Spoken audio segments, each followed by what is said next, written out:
My pastor and friend for many years, Scotty Smith, has a great phrase that unfortunately defines me pretty well. He describes himself as someone who suffers from the paralysis of analysis.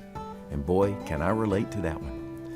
While there is certainly much wisdom in looking before you leap, as they say, I can be very guilty of overthinking and over-pondering just about everything, wanting to make sure I look from every possible angle at the situation before making a move.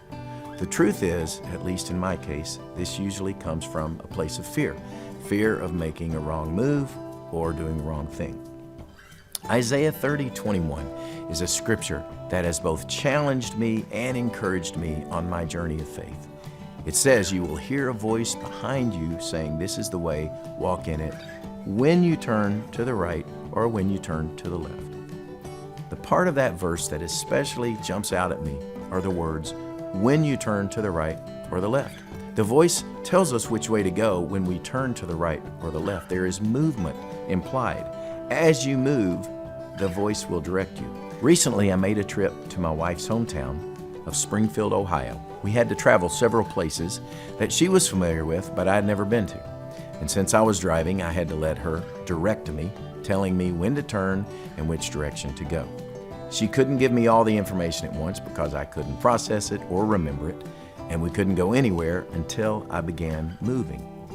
If I had it my way, I would have all the information ahead of time, but I believe God is after a relationship with us. He wants our dependence on Him because He wants us to know Him and experience His presence in our lives.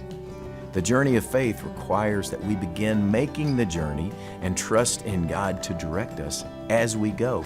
There is movement implied in that scripture. As we turn to the left or the right, then we will hear Him say, "This is the way to go." And there's definitely faith implied in this scripture. This is the adventure of faith that God has invited us into, trusting Him to lead us and direct us without knowing sometimes where we're going, but trusting His heart, His goodness, and His faithfulness, and listening for His voice as we make our journey.